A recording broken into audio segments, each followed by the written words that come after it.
Good morning. Welcome. Today we're going to talk about family politics. Not my family politics, not your family politics, but one of the greatest families. And we're going to speak about something that happened among them, how it was dealt with, and of course, the lessons that we could take and apply in our own lives. We have 5 remembrances, 5 important memos, if you will, that every single morning, it doesn't matter if it's a Tuesday or it's Yom Kippur or it's any other holiday or a simple weekday. At the end of the davening, we declare 5 remembrances that as Jews we're required to not forget and remember them every single day. And what they are is, number 1 is the Exodus of Egypt. We talk and mention that Hashem took us out of Egypt. We were slaves and he took us out. We have to remember that and never forget that, and so on. The second thing that we have to remember is the receiving of the Torah, that God gave us the Torah on Sinai. Number 3 is Amalek and the feelings towards Amalek. This is the first nation that started up with the Jewish people. It was not, after we left Egypt, it was not because they were afraid of us or there was some kind of concern, territorial, financial, economical, whatever it may be. They traveled a great distance just to fight with the Jews. We remember that and what that represents every single day. The fourth thing that we have to remember, by the way, if you know, you're welcome to call out or comment. But the fourth one is the sin of the golden calf. We remember that, we mention it, and we can't forget it. 5 is the mitzvah of Shabbos. And that is to remember Shabbos, to sanctify Shabbos. You work 6 days, rest on the 7th.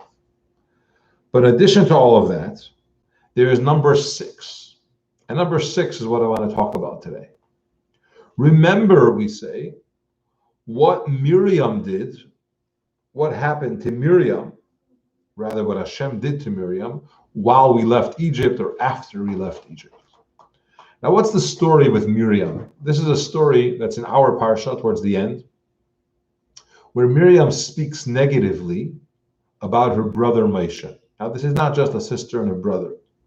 Moshe Rabbeinu is the leader of the Jewish people, the greatest prophet who ever lived, took us out of Egypt, led us through the desert, won war after war, brought the man, split the sea. There's so many tremendous accomplishments of Moshe Rabbeinu.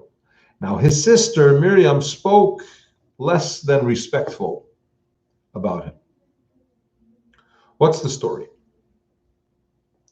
Towards the end of this week's parsha, Moshe Rabbeinu, by instruction of Hashem, appoints several different prophets or speaks about prophecies that will happen.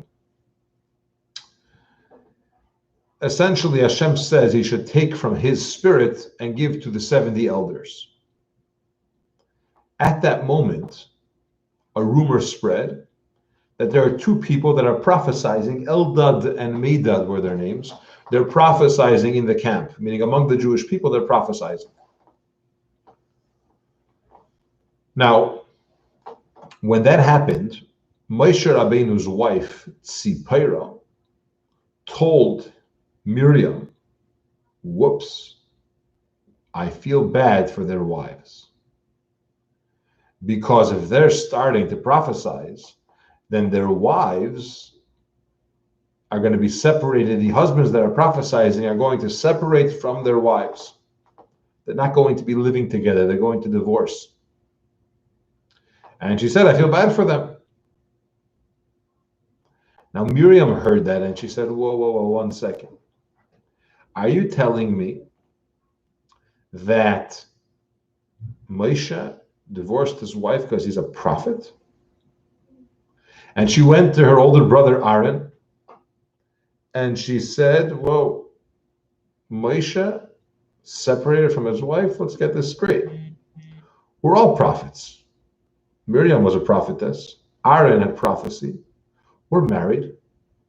We don't deem it too holy to be married and be a prophet at the same time. It's not a prerequisite. In fact, in Jewish law, unlike many other religions, it's actually a mitzvah to be married.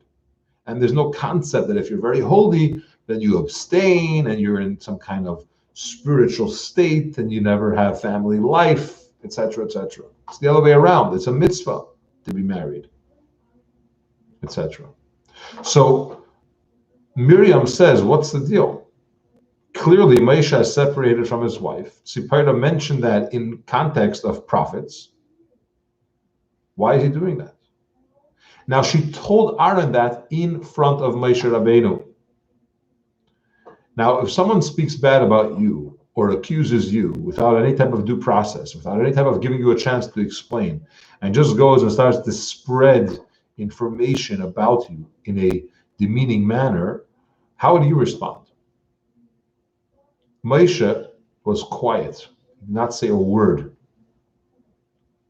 The Torah testifies about Moshe Rabbeinu that he was Anav Me'oid, he was a great, humble person, very humble, more humble than anyone else on earth. Extremely humble person. And even though his sister was telling his brother a negative thing about him, that he separated from his wife, without asking him what's the reason, maybe he could explain, etc., he still kept quiet. Now, as a result of that, Miriam got tsaras, which is leprosy. And it's not really leprosy, but we call it leprosy. It's a skin condition. And we had to wait 7 days, the process of her getting purified and so on, in order for the Jewish people to travel, and everyone had to wait for her. She was impure because of speaking negative about someone else, which back in the day, this was common. If you spoke negative against somebody, you said lashon hara, you spoke bad, doesn't matter true or false, you would get this condition called tsaras, and then you have to be secluded for a week. And if things get better, if it gets less, if you have mended your ways, so to speak, then this condition, this discoloration on your skin reduces, and you go and you become pure. There's a whole process of the mikvah and sprinkling and so on. But the point here is that Miriam got tsaras. She spoke negative, not just about anybody, about her brother, and not just any brother, but about the Nasi Hadar, the leader of an entire generation. And we have to remember that every single morning. And the question I want to share with you, it's actually two questions, is why? First of all, how come she did that? How could she do that and speak bad? Why is she mixing into Moshe Rabbeinu's private life? Okay, it's Moshe. He knows a thing or two. And number two, why do we have to remember this every single day? If it was bad, I get that you have to remember that we went out of Mitzrayim. We have to remember the sin of the golden calf. There's things we have to remember, Amalek, etc. Why do we have to remind ourselves what happened to Miriam? We're speaking negative about her, so to speak, every day. Why? So there's a fascinating talk from the Rebbe where he discusses this, and he really turns around the whole story and shows it to us in a different light. Miriam was very pro-family, and she was a campaigner for large families. She believed it's important to have children. She believed it's important to have many children. And she did whatever she could to encourage family life. When she was a little girl in Egypt, and Pharaoh issued a decree, he saw that he couldn't stop the Jewish people through slavery. He saw that it's not working and the Jewish people are growing. Pharaoh's original hope was that the way to reduce Jewish numbers and his, quote, solution to the Jewish problem would be to enslave them. And if we're enslaved, then we're going to have less children. Won't be a problem. Didn't work. So he issued a decree that every Jewish boy that's born, throw them into the Nile River. Now imagine the Jewish families hearing this, that if they have a child, the child will be killed. So Miriam's parents, Amram and Yecheved, they said, or rather Amram said, who needs it? Why should I go through the pain, the suffering, the anguish of having a child killed, heaven forbid? I won't have children. And he separated from his wife, divorced. Now Miriam went to her father and he said, she's 5 years old, you're worse than Pharaoh. Excuse me, why worse than Pharaoh? Because Pharaoh's decree is against Jewish males. He wants Jewish boys that are born to be killed. Your decree denies the life of Jewish girls as well. Who knows if you'll have a boy? Maybe mom will have a girl. And as a result of you not being married to her anymore, not having girls either. Not only that, but he was a leader. He was respected. He was looked up to. And many Jewish people, many other Jewish families did the same thing as him. Now he listened to his daughter and he said, you're right. And he remarried his wife, Yecheved, with tremendous fanfare. They made like a whole wedding and he dressed up his wife like a new bride. It was a whole celebration. And many of the Jewish people saw that, who also separated from their wives, they went and remarried their wives. But Yecheved gets pregnant and she has a child. It's not a girl, it's a boy. His name is Moshe. Takes the Jewish people out of Egypt. Miriam hears from Tzipora that Moshe has separated from his wife. She says, what? How could you? If your parents would do what you're doing, you wouldn't be around. You're Moshe Rabbeinu. We need more of your descendants. We need more people like you. We need your children. What are you doing? And she went and she did what she could, speaking to her brother and speaking up and trying to make a change that he should remarry his wife. She did not mean bad to hurt Moshe, to gossip about him or so on. She went to her brother, her older brother, and said, we got to do something about this. So the road to hell is paved with good intentions, they say, right? She meant well. She really did. The problem is the way she did it was wrong. She should have went to Moshe and said, my dear brother, I hear that you separated. What's the story? And Moshe could explain to her that he is a different type of prophet. While in Judaism, we don't have the concept that you have to separate from your wife if you want to be holy. We don't have the idea that a person needs to refrain from marriage if they want to be a prophet. But I said, Moshe, I'm different. Moshe is different because Hashem appears to him in many different ways, and he's at a different level. And he, for his purpose, his mission, he had to separate from his wife. Again, it's the exception to the rule. So what did she do instead? She went to Aaron and she spoke up. And she said, our brother this, our brother that. That was wrong. How she did it was wrong. What she did was not wrong. Okay, so what she did was appropriate. How she did it is the problem. We have to remember this every day for two reasons. One is remember how to deal with an issue. And secondly, remember the importance of family and the need to do whatever we can in our power that family should be larger. People should not deny themselves the opportunity to have children. People should recognize the great gift that it is. And one of the big questions that people ask, and perhaps one of the big reasons why people refrain from having more children than they can, is a financial consideration. And they say it costs money to raise a family, and it does. Miriam understood that the secret to Jewish survival, the key to our future, is children. And that was her campaign. We say it every day to remember that, but remember the importance of that, but let's address for a second the financial issue. We have a concept that every child is born into this world with the tools that the parents need to be able to raise them. Meaning, every child brings with them a blessing that helps the parents have enough money to be able to take care of them, feed them, clothe them, educate them, etc., raise them.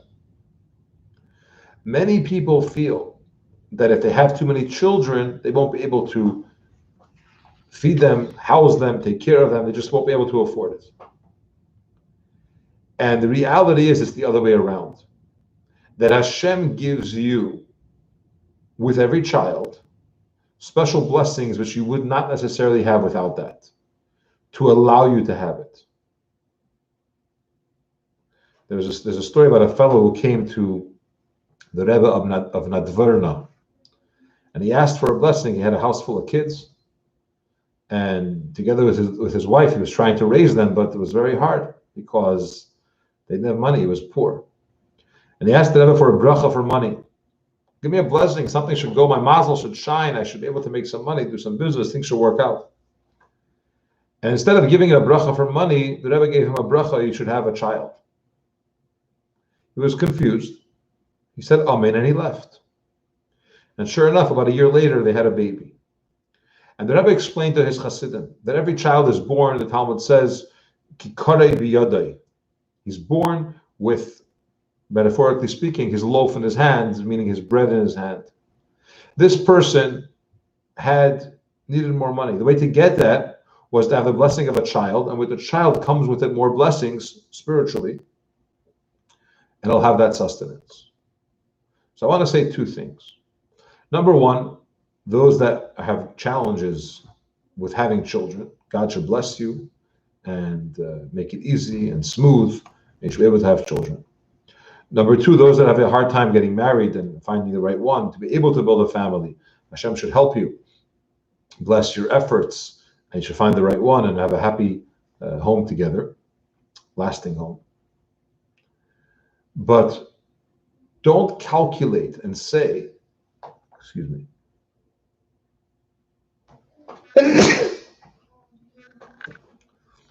don't calculate and say that economically I can't do it. Because we all know very well that any success in business, any success in earning a living depends on Hashem. You can have the best education, the best resume, the greatest charm, but you don't get that job. You just don't pass the interview. You could be a skilled salesman, selling houses. You have tremendous leads, but it doesn't close. You don't have the customer. Everyone understands that it's sometimes we forget, but it's from Hashem. God is the provider. He makes it happen. Sometimes you have that person that doesn't have the experience, he doesn't have the skill, he doesn't have the secret, if you will, and it's working. And someone else that you would think, based on their education, based on how good they are, based on everything else, they should be rolling in dough, as they say. It's a different way how this works. We have to do our part. We have to try. But don't deny the ability to have children.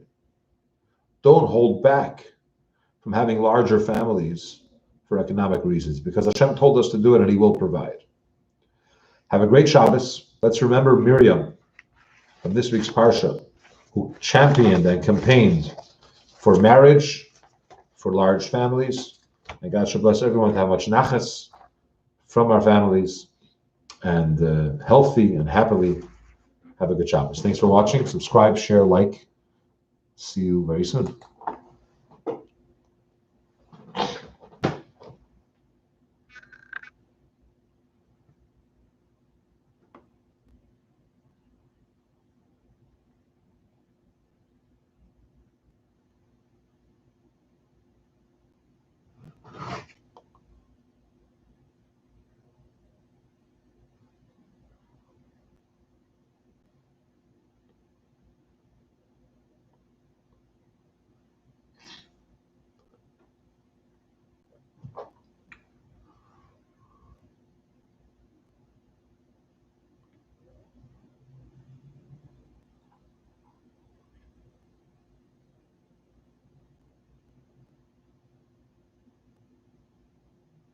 Good morning. Welcome. Today we're going to talk about family politics. Not my family politics, not your family politics, but one of the greatest families. And we're going to speak about something that happened among them, how it was dealt with, and of course the lessons that we could take and apply in our own lives. We have 5 remembrances, 5 important memos, if you will. And every single morning, it doesn't matter if it's a Tuesday, or it's Yom Kippur, or it's any other holiday, or a simple weekday.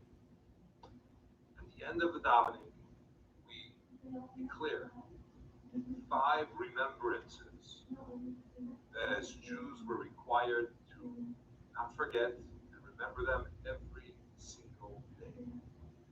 And what they are is, number 1 is the Exodus of Egypt.